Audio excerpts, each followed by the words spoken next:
घर में गड़ा हुआ धन कहाँ रखा है। गड़ा हुआ धन सबको ज्ञात है।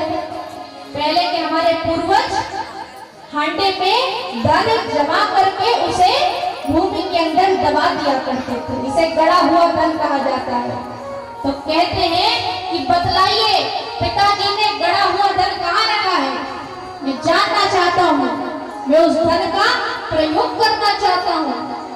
देवी धुंधली कहती मुझे नहीं पता, हमारे घर में कोई धन नहीं है।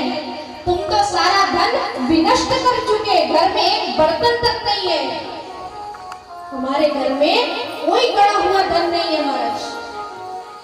देवी धुंधली की बात न मानकर धुंधकारी जी कहते हैं कि भोर होने से पहले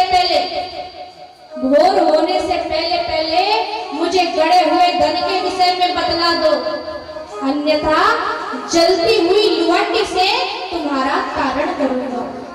जलती हुई लुआटी अर्थात जलती हुई लकड़ी से मैं तुम्हारा करना चाहूंगा। श्री शूद्र जी महाराज कहते हैं कि धुंधकारी नहीं, अब क्या हो गए, निरंकुश हो गए। माता नहीं रही, पिता नहीं रहे। अब जो कुकृत्य वो घर के बाहर करते थे वो सारे अत्याचार घर के भीतर करते थे। गोकर्ण जी महाराज को अत्याचारी जानकर, हरे कृष्ण, राजा के घर में चोरी करके आया हो। मैसियाएं कहती हैं कि ये खुद तो मरेगा, हमें भी मार डालेगा। अरे राजा के घर में चोरी करके आए हैं, जब सैनिक पता लगाएंगे तो ये तो पकड़े ही जाएंगे, हम भी नहीं बचेंगे महाराज। ऐसा विचार करती हैं कि जो इस धुंधकारी को कालांतर में मरना ही है तो क्यों ना इसे आज ही मार डाले। षड्यंत्र रचती है, विचार करती है इसे इतना मदिरा पान कराया जाए कि इनका देह शिथिल हो जाए। जब देह शिथिल हो जाएगा तो इनका गला घोटकर इन्हें मार दिया जाएगा। इस प्रकार की कूटनीति षड्यंत्र रच दिया गया। रात में उस षड्यंत्र को परिणित भी किया गया, लेकिन दुष्टों की जो आत्मा है, दुष्टों का प्राण इतनी शीघ्रता से नहीं बाहर जाता। तो एक वैश्या ने जलते हुए अंगार से, श्री शूद्र जी महाराज कहते हैं कि तप्त अंगार समूहांश्च तन्मुखे विचिचिपो अग्नि ज्वलाति दुःखेन व्याकुलो निधनं गता। एक वैश्या ने जलते हुए अंगार लाकर धुंधकारी जी महाराज के मुख में डाल दिए और उस अंगार के तपन से धुंधकारी जी महाराज के प्राण निकल जाते हैं। बोलिए श्री गोकर्ण जी महाराज की। इस प्रकार धुंधकारी जी महाराज का देह शांत होता है। तत्पश्चात श्री शूद्र जी महाराज कहते हैं कि समहृतम व्यक्तिमतायाता उल्टा बहु भरत्रिका धुंधकारी बभूवाथ महान प्रेत कर्मतः।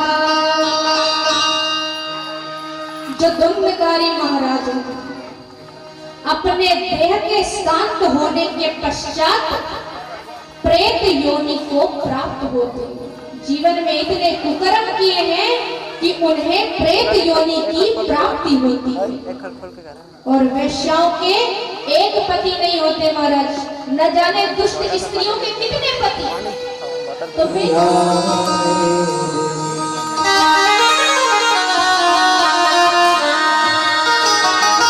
सभी भाव समझ में चली जाती है। मीठी मिठाई उठना नहीं किसी को, बैठो बैठो मेरा कोई न सहारा बिन तेरे नंदलाल सवरिया तेरे। मेरा कोई न सहारा बिन तेरे नंदलाल सवरिया तेरे। हरि आशा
धुंधकारी जी महाराज का देह जैसे ही शांत हुआ, इस बात की खबर हुई गोकर्ण जी महाराज को कि उन्होंने गया श्राद्ध संपन्न किया। गया श्राद्ध और उन्होंने क्या किया महाराज, अपने निज धाम वापस लौट आने का विचार किया। निज धाम वापस लौट कर आते हैं और चूंकि रात्रि का समय हो गया था इसलिए वे शयन करना ही उचित समझे। वे सोचते हैं कि इतनी रात्रि हो गई है, पूर्ववासियों से मेल मिलाप भोर में करूंगा, अभी मैं शयन करने के लिए अपने घर की ओर प्रवेश करता हूं। अपने गृह में प्रवेश किया और शयन करने का जैसे ही प्रयास कर ही रहे थे कि उसी समय उन्हें भयंकर दृश्य दिखाई देने लगे। कभी वृषभ के रूप में, गर्दभ के रूप में, कभी अग्नि के रूप में नाना प्रकार का भयंकर दृश्य दिखाई दे रहा है। वो जो भयंकर दृश्य था वो कौन था? प्रेत था महाराज। गोकर्ण जी महाराज समझ गए कि ये कोई प्रेत है, मुझसे कुछ कहना चाहता है।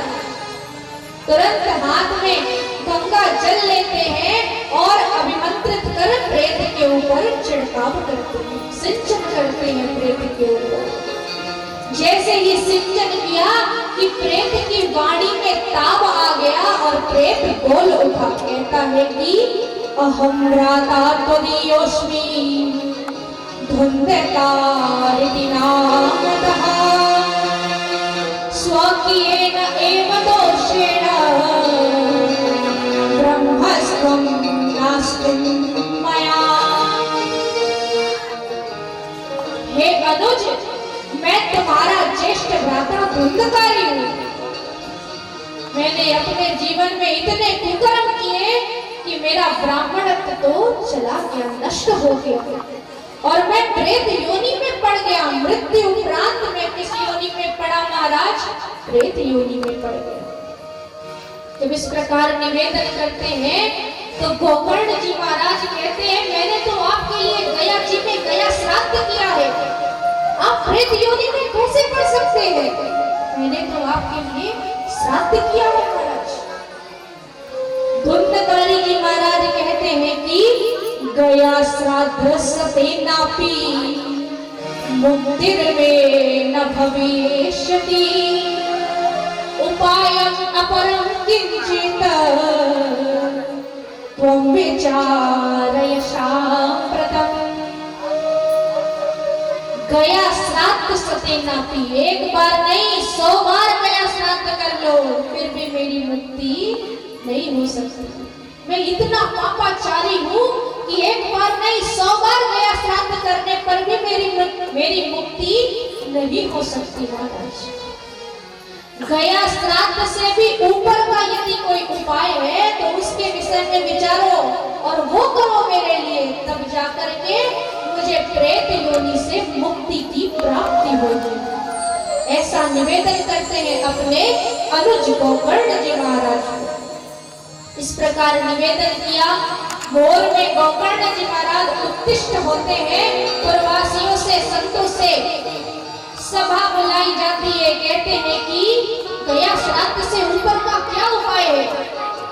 क्या उपाय है कि प्रेत योनि में पड़े हुए व्यक्ति का भगवान और भगवत धाम से मिलाप हो जाए, ऐसा कोई उपाय बतलाइए। पूर्ववासी हाथ खड़ा कर देते हैं। गया श्राद्ध से ऊपर का उपाय हमें ज्ञान नहीं है। आपको विश्व चक्षु भगवान आदित्य नारायण से, सूर्य देव से इसके विषय में विचार विमर्श करो। भगवान सूर्य देव को क्या कहा जाता है? विश्व चक्षु कहा जाता है।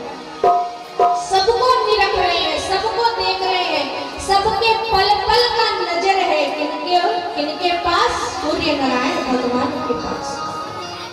ऐसा मत सोचिए कि दिन में ही भगवान सूर्य देव का आधिपत्य है, रात्रि में भी भगवान सूर्य देव का ही आधिपत्य है। क्यों? क्योंकि ये जो चंद्र देव है ये साइंस के हिसाब से सूर्य देव से ही तो प्रकाश लेते हैं और तब जाकर प्रदीप्त होते हैं, उद्दीप्त होते हैं। सूर्य के प्रकाश से ही प्रकाशमान बनते हैं कौन? चंद्र देव भगवान। तो प्रकाश किसका, ज्योति किसका? आदित्य नारायण भगवान, तो इसलिए उन्हें विश्व चक्षु का नाम दिया गया। गोकर्ण जी महाराज तुरंत एक पग पर खड़े होकर आदित्य नारायण भगवान का स्मरण करते हैं और भगवान सूर्य देव तत्काल प्रकट हो जाते हैं। बोलिए श्री आदित्य नारायण भगवान की। भगवान सूर्य देव कहते हैं कि श्रीमद् भागवतान मुक्ति सप्ताहम वाचनम गुरु इति सूर्य वजह सर्वे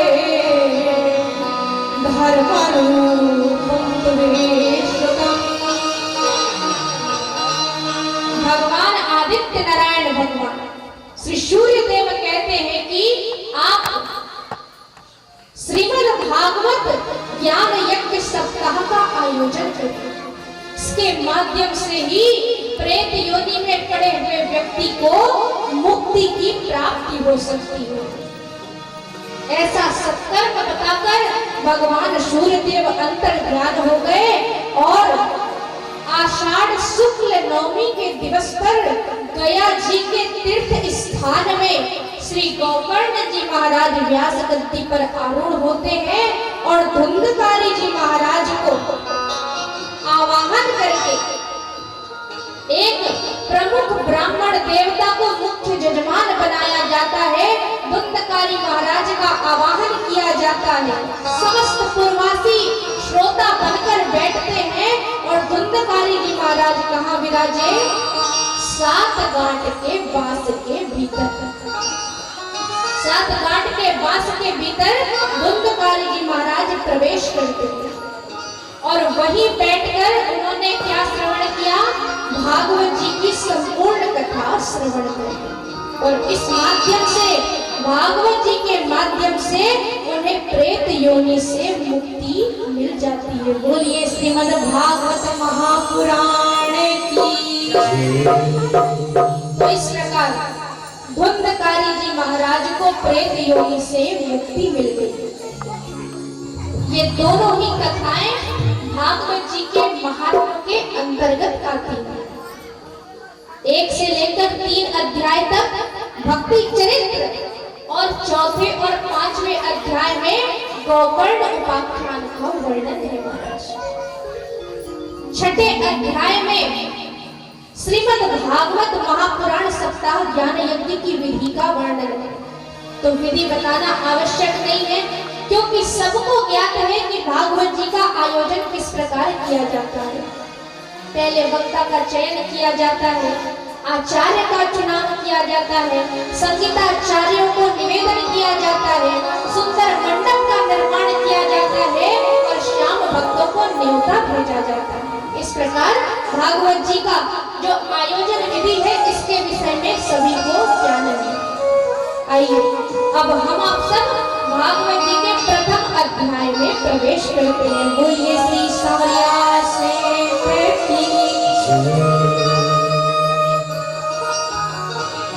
तो महाराज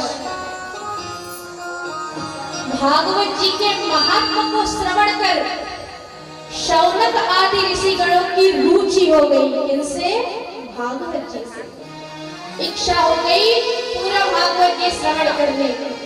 निवेदन करते हैं सूत जी महाराज से, प्रभु संपूर्ण भागवत सुनने की इच्छा है।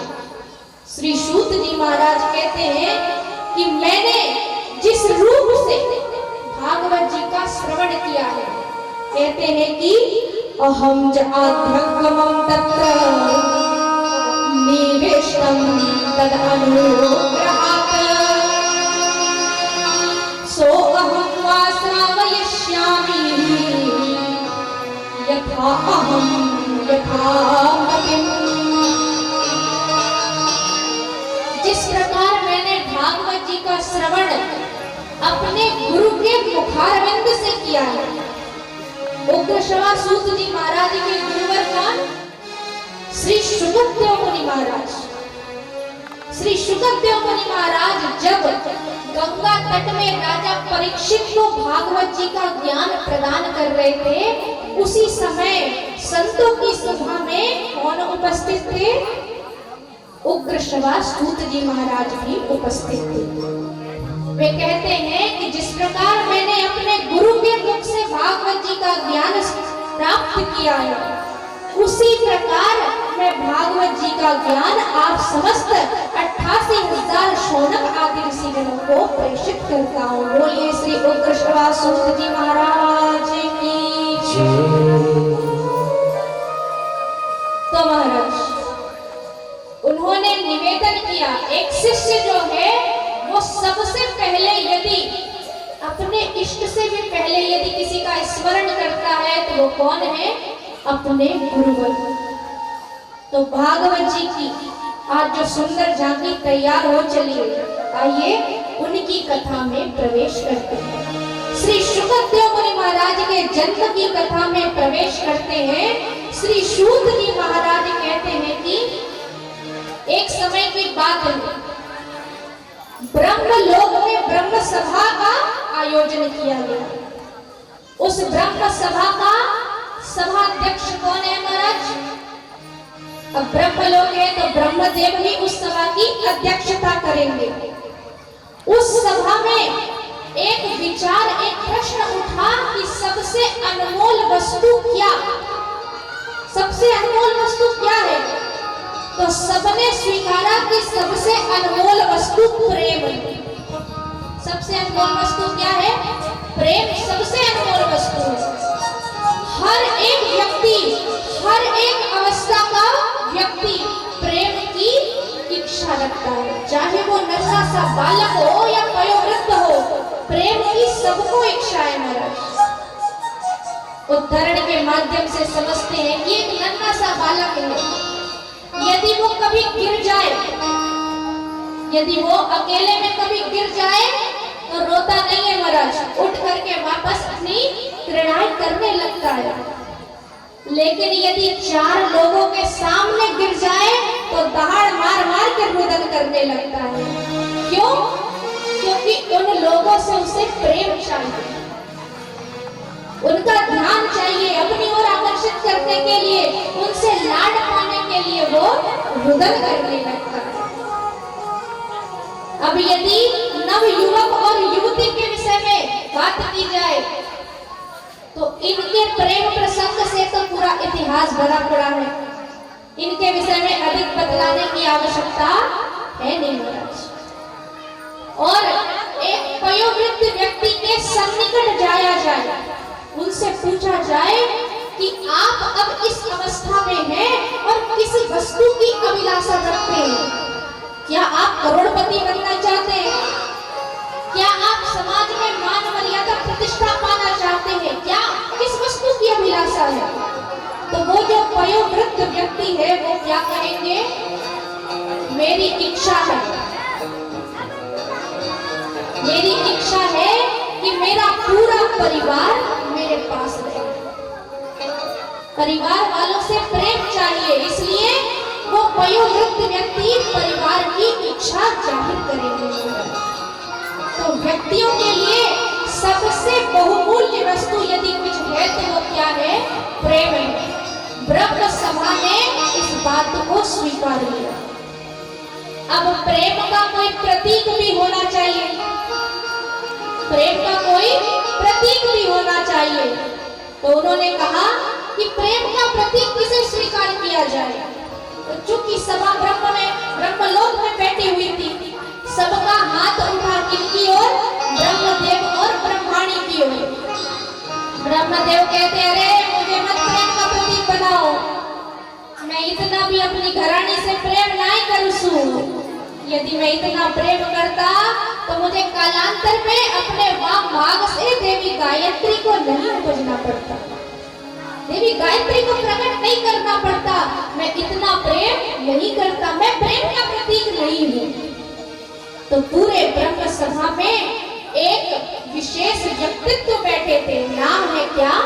देवर्षि नारद। वे अपना हाथ उठाते हैं, कहते मुझे पता है प्रेम का प्रतीक है कौन? वे कहते हैं कि मेरे इष्ट भगवान श्री हरि नारायण और देवी लक्ष्मी ये प्रेम का प्रतीक है, क्योंकि देवी लक्ष्मी दिन रात भगवान विष्णु की चरण सेवा करती रहती है। यही प्रेम का प्रतीक है। पूरी ब्रह्म सभा ने इनकार कर दिया, कहते कोई अपनी घरानी से प्रेम ना करसु। क्यों? अरे मध्य रात्रि में गजेंद्र ने याद किया, भगवान अपनी घरानी छोड़कर गजेंद्र के पास। भरी दोपहरी में ध्रुव जी महाराज ने स्मरण किया, भगवान अपनी बिगड़ी को वही वैकुंठ धाम में छोड़कर ध्रुव जी महाराज के पास।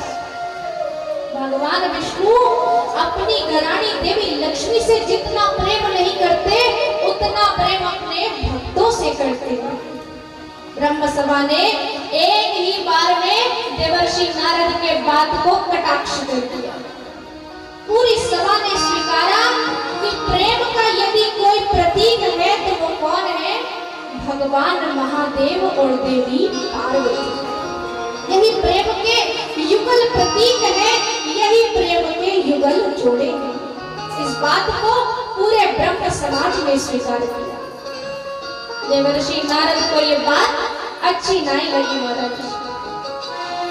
वे कहते हैं कि प्रेम का प्रतीक बनाने से पहले थोड़ा परीक्षा भी कर लियो महाराज। अरे ऐसे कैसे मान ले कि महादेव और देवी पार्वती में बहुत प्रेम है? परीक्षा तो बनती है, पहले परीक्षा हो जाए फिर प्रतीक बना दीजिएगा। परीक्षा करने के लिए देवर्षि नारद कैलाश पर्वत की ओर चल पड़े। संयोगवश उस समय महादेव कैलाश में उपस्थित नहीं थे। श्री सूत जी महाराज कहते हैं कि नारद आए कैलाश से में, कहीं गौरा से बात, शिव जी गए भ्रमण में लोगे, यहाँ नहीं है आज।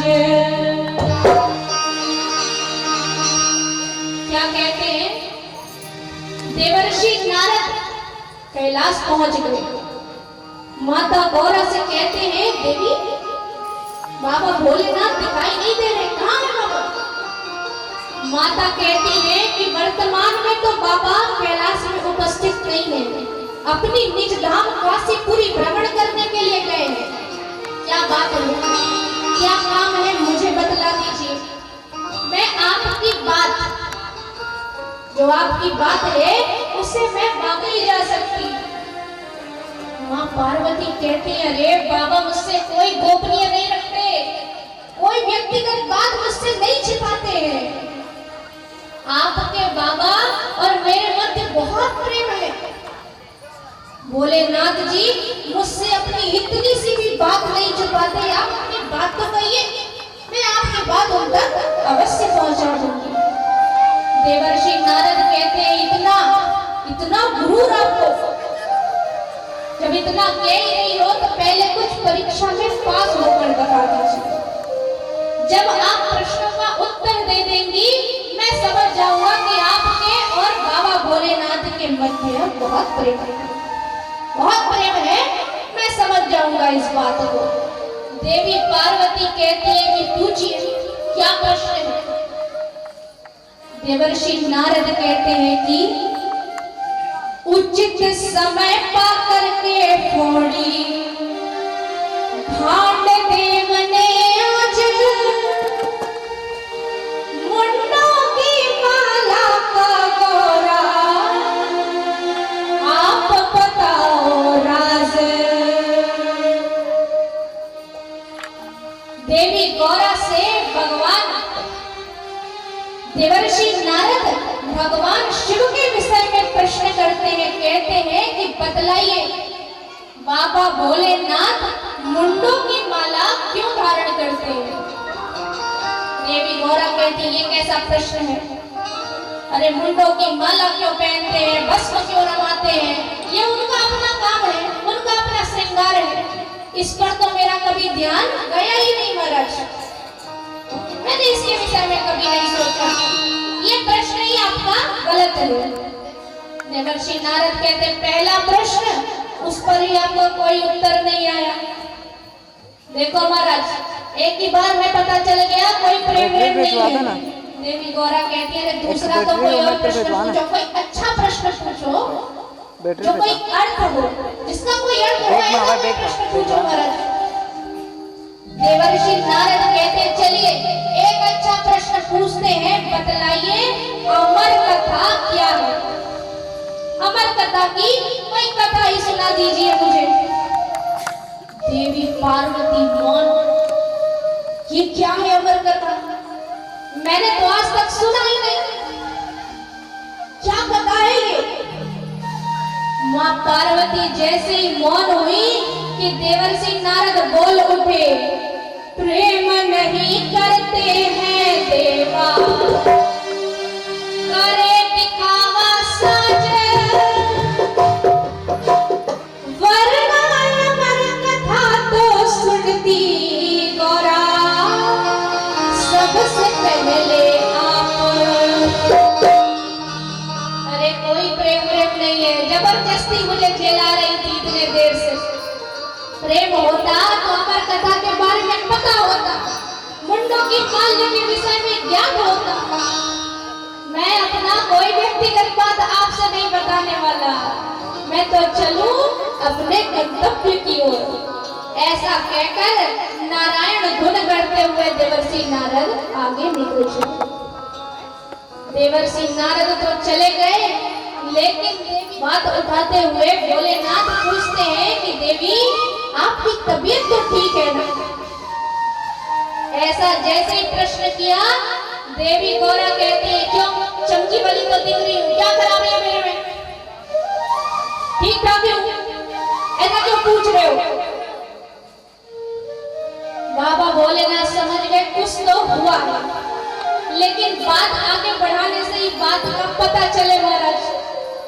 तो भोलेनाथ जी ने कह दिया कि यदि तबीयत ठीक है तो तेरी भांग नहीं मिली अभी तक।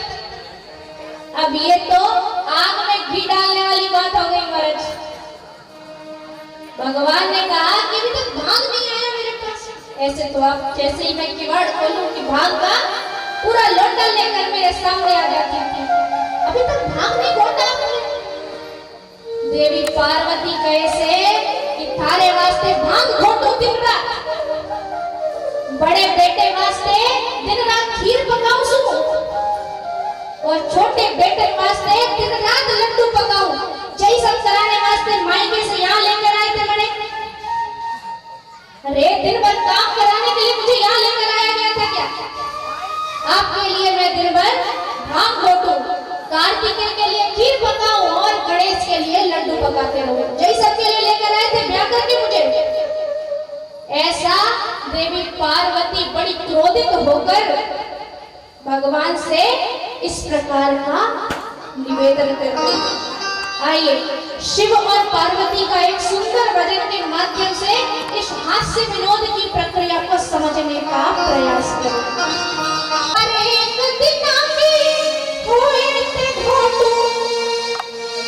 रोज न घोटी जाए। आइए महाराज आपकी अपनी भाषा में सुंदर भजन स्वीकार करें। बोलिए श्री सांवरिया सेठ की।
से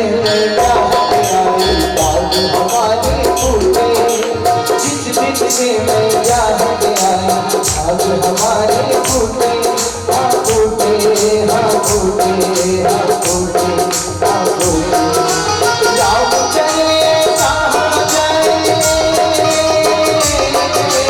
जाओ करिए कहाँ जाए ऐसे बच्चा तूने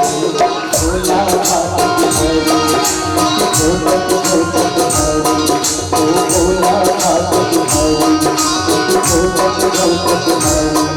तेरी एक बिना की होए तो रोज न धोती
इस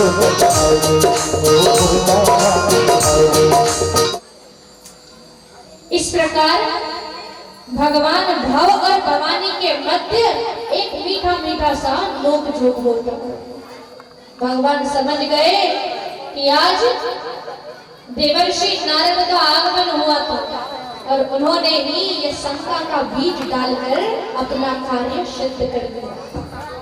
देवी गौरा कहती हैं कि पहले बतलाइए कि मुंडों की माला क्या है, आप क्यों धारण करते हैं मुंडों की माला? भगवान कहते हैं कि देवी आप जब जब जन्म लेती है तब तब हमें ही पति के रूप में स्वीकार करती हैं।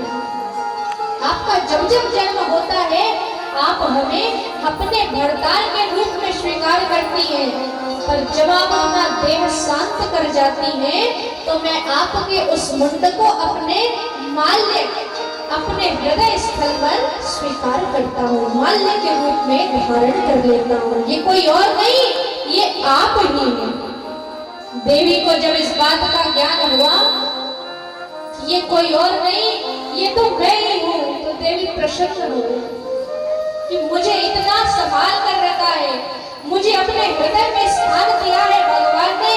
इस बात को श्रवण कर बड़ी प्रसन्न हो जाती है और अब कहती हैं जैसे पहले प्रश्न का उत्तर दिया, मेरे दूसरे प्रश्न का भी उत्तर दे दीजिए। अमरनाथ की कथा सुना दीजिए।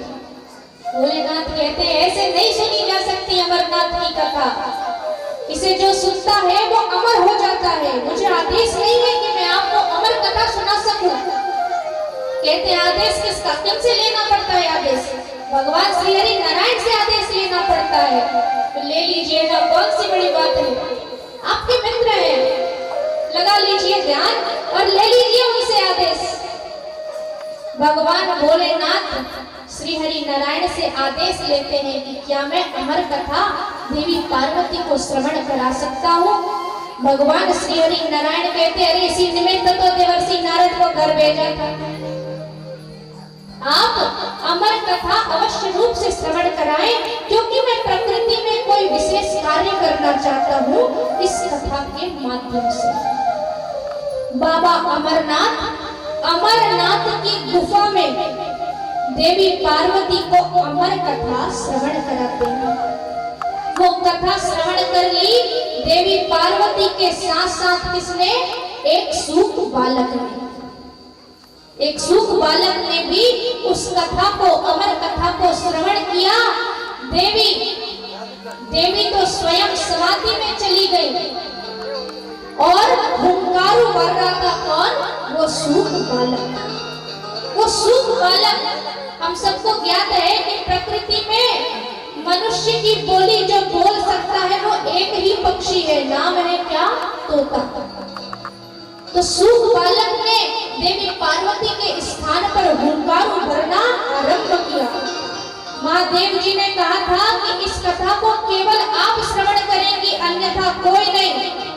परंतु जब महादेव उस कथा को कहने जा रहे थे, प्रारंभ कर रहे थे, उन्होंने 3 बार करताल का नाद किया, ताली बजाया उन्होंने। 3 बार करताल के नाद से वहां के आसपास के जीव जंतु तो अन्यत्र चले गए। जो सुख और सुखी उनके माध्यम से एक जो अंडा उपजा था उस पर जीव नहीं पड़ा था महाराज, वो कहीं जा ना सका। लेकिन महादेव की समाधि के ताप से उस सूख पर जीव पड़ गया और वो अंडा फूटकर प्रकट हो जाता है। अंडा फूटकर प्रकट हुआ, उसने संपूर्ण अमर कथा का श्रवण किया और जब कथा उपराम हो गई, महादेव जी समाधि से उपरत होते हैं, तो देखा कि देवी पार्वती के साथ साथ इस सुख बालक ने भी अमर कथा का श्रवण कर लिया। क्रोधित होकर बाबा भोलेनाथ सुख बालक के पीछे पीछे दौड़ पड़े। आगे आगे सुख बालक, पीछे पीछे बाबा भोलेनाथ। सुख बालक ने 3 लोग 14 भवन भ्रमण कर लिया, उन्हें कहीं अपना ठौर ठिकाना न मिला। महादेव से कौन दुश्मनी लेगा? तो उन्हें भान हुआ, ज्ञात हुआ कि जब दैत्यों से आफत पड़े तो देवताओं के पास जाओ, देवताओं से ही आफत हो जाए तब ब्राह्मण देवता के पास जाए। ब्राह्मण देवता वेद व्यास जी महाराज के शरण में जाते हैं। वो सूख बालक कहते हैं कि मेरी कोई गलती नहीं थी। अरे बाबा ने जब कथा कहना प्रारंभ किया, मैं तो जन्मा भी नहीं था महाराज, मेरा तो जन्म भी नहीं हुआ था, मेरी कहीं कोई गलती नहीं है। वेद व्यास जी महाराज कहते हैं, जाकर मेरी सहधर्मिणी अरणी देवी के गर्भ में स्थान स्वीकार करो, भोलेनाथ जी को मैं समझा लूंगा। ऐसा निवेदन करते हैं। भोलेनाथ जी महाराज पीछे पीछे व्यास आश्रम में प्रवेश होते हैं, बड़े क्रोध में कहते हैं कि मेरे कैलाश से एक चोर भागकर आपके आश्रम में घुस आया है, उस चोर को मेरे हवाले कर दीजिए। वेद व्यास जी महाराज कहते हैं, अरे आपके कैलाश में भांग और धतूरा के अलावा मिलता ही क्या है, और उसकी चोरी अगर किसी ने कर ली तो इतना क्रोध करने की क्या आवश्यकता महाराज, भांग ही चुराया होगा, धतूरा ही चुराया होगा। भोलेनाथ कहते हैं, भोलेनाथ महाराज कहते हैं कि भांग और धतूरा नहीं चुराया, उसने क्या चुरा लिया, मेरा अमर कथा चुरा लिया। आइए महाराज हम सबके मध्य आप लोग थोड़ा सा शांति बनाकर ही बैठे रहेंगे, कथा अभी पूरी नहीं हुई है, लेकिन सुखदेव मुनि महाराज को स्थान प्रदान करो। एक सुंदर आसन पर आप कहते भांग धतूरा नहीं चुराई, उसने मेरी अमर कथा चुरा ली, और जो मेरी अमर कथा चुराएगा मैं उसे मार ही डालूंगा। वेद व्यास जी कहते हैं, आपका नाम सही सही रखा गया है भोलेनाथ, बड़े भोले हैं आप। अरे उसने अमर कथा सुन लिया तो वो तो मर ही नहीं सकता, मर गया तब तो अमर कथा झूठी कहा जाएगी। भगवान कहते ठीक है, मार नहीं सकता, बंदी बना लूंगा। वेद व्यास जी कहते अहो भाग्य जिसको आप बंदी, अहो भाग्य जिसको आप बंदी बनाए, क्योंकि दारुण तपश्चर्या करने के बाद आपका एक झलक नहीं मिलता। और कितना भाग्यवान है ये सूख बालक जिसे आप दिन रात अपना दर्शन देते रहेंगे, कितना भाग्यवान है वो। भोलेनाथ जी को तो नाना प्रति यम प्रवजंतम अनुपेतम पेत कृत्यम द्वैपायनो विरहंगा करया जुहाव पुत्रेति तन्मयतया तरवोभिनेन्दु त्वं सर्वभूत हृदयं मुनिमानतोऽस्मि। 12 वर्ष के सूख बालक ने व्यासपत्नी अरणी देवी के गर्भ से जन्म लिया और जन्म लेते साथ ही सघन वन में प्रवेश कर गए। वृक्ष के भीतर प्रवेश करते हैं, आगे आगे दौड़े चले जा रहे हैं सूख बालक और पीछे पीछे उनके पिता वेद व्यास जी महाराज। आगे आगे सूख बालक और पीछे पीछे पिता वेद व्यास जी। सूख बालक तो प्रवेश कर गए सदन वृक्ष के अंदर और तन्मय होकर वृक्षों ने एक स्वर में उत्तर दिया कि हे बाबा वेद व्यास, अभी उचित समय नहीं हुआ, जब उचित समय आएगा आपके पुत्र आपके पास वापस लौट जाएंगे, परंतु अभी उचित समय नहीं है, उन्हें उनके निराकार ब्रह्म की ओर उपासना करने दें। ऐसा निवेदन करते हैं और वेद व्यास जी महाराज पुनः अपने व्यास आश्रम लौट आते हैं। बोलिए श्री सुखदेव मुनि महाराज की, श्री सुखदेव मुनि महाराज की, श्री सुखदेव मुनि महाराज की। इस प्रकार श्री सुखदेव मुनि महाराज का प्रागट्य होता है, ये उनकी जन्म कथा है। अब हमारे तीनों मुख्य जजमान श्री सुखदेव मुनि महाराज का पांव पखारेंगे, उनको रोली टिक्का करेंगे, आरती इत्यादि करेंगे और आप समस्त श्रोतागण भजन का आनंद स्वीकार करेंगे। बोलिए श्री सुखदेव मुनि महाराज की।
होगा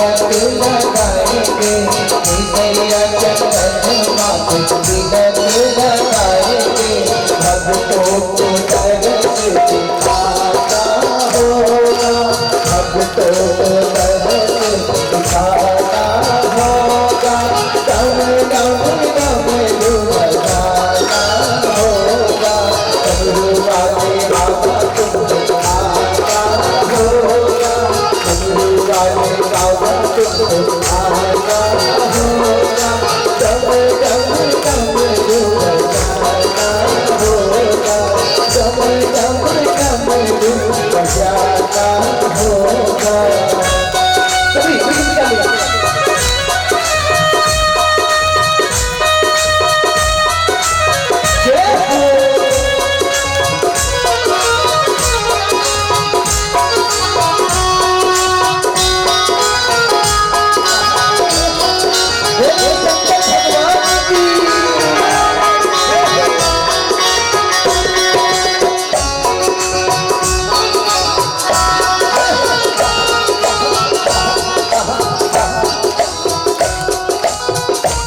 आपको जाने बाबा लोग भी जाना आपको जाने बाबा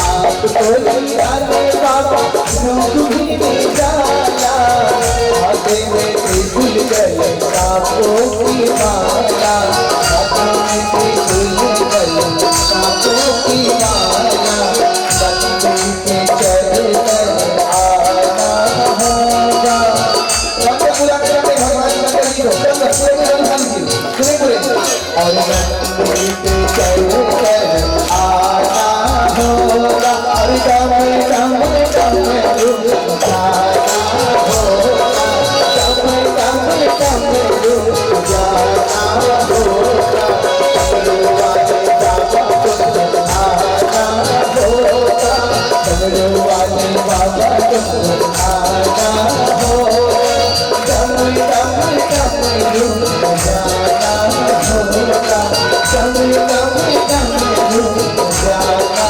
होगा जय हो क्या जय हो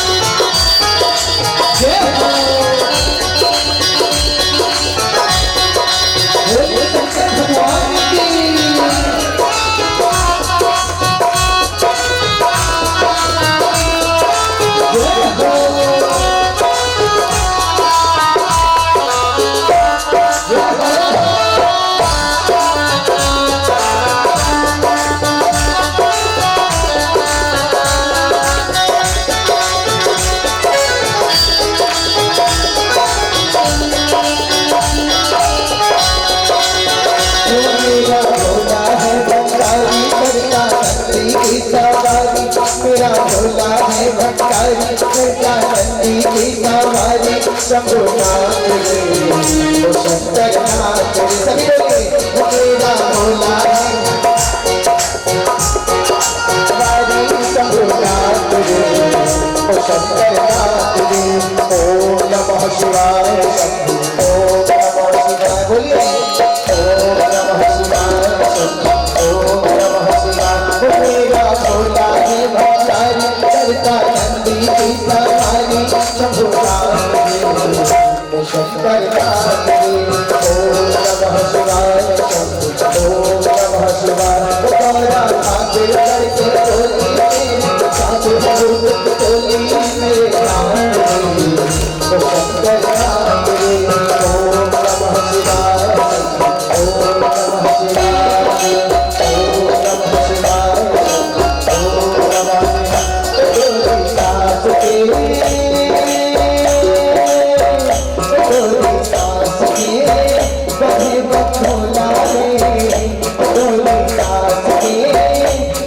शिवाय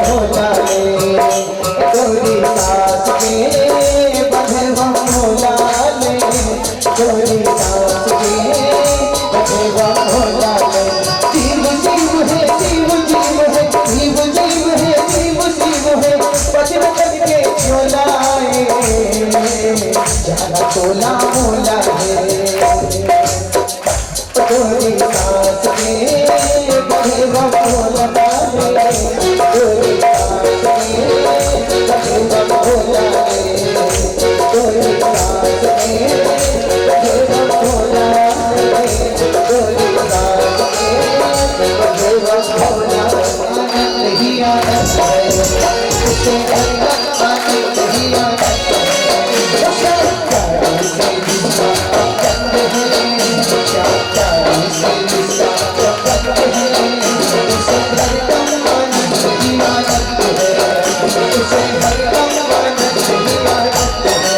वो सब प्यारे से रिश्ता संबंध है, वो सब प्यारे से रिश्ता संबंध है, वो सब प्यारे से रिश्ता संबंध है, क्या प्यारे से रिश्ता संबंध है, उसे हरदम आनंद ही आनंद है, उसे हरदम आनंद ही आनंद है। अभी झूठा नहीं, अभी जय हो, जय हो।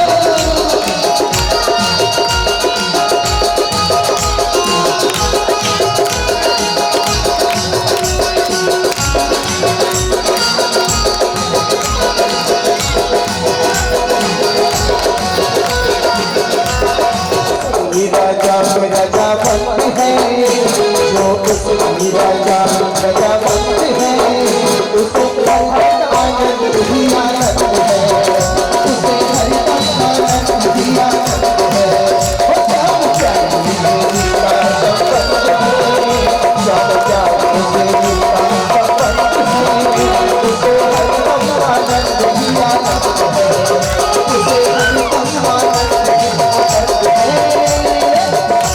जय हो।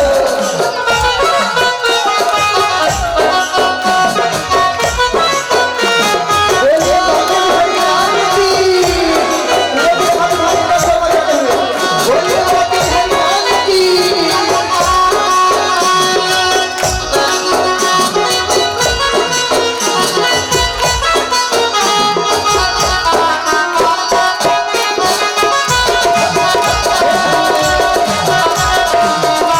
अभी झूठ रहे।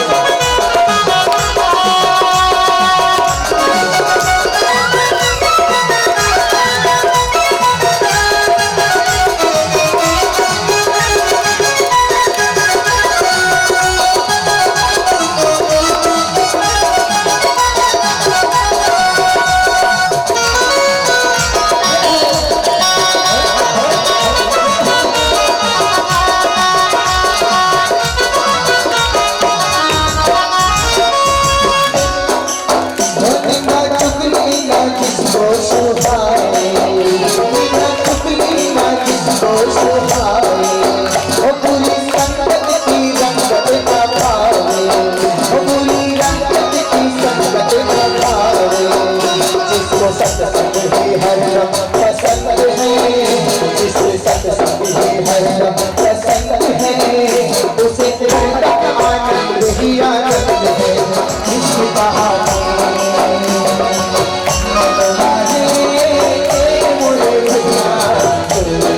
कृष्ण कहानी, कृष्ण कहानी। जीवन सुखद नाही, जीवन सुखद नाही, मुख लगन में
को पाप से है आरती, भागवत भगवान की है आरती, भाग्यों को पाप से है आरती।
सर्वाणि विनश्यन्तु पदे पदे ये तीर्थानि प्रचलन्ति स्थिताहस्तानि शङ्गण तेषां गुं सहस्रयोजने वधन्वानि तन्मषि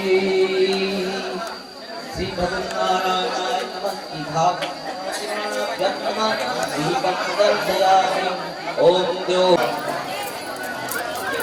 बुद्धि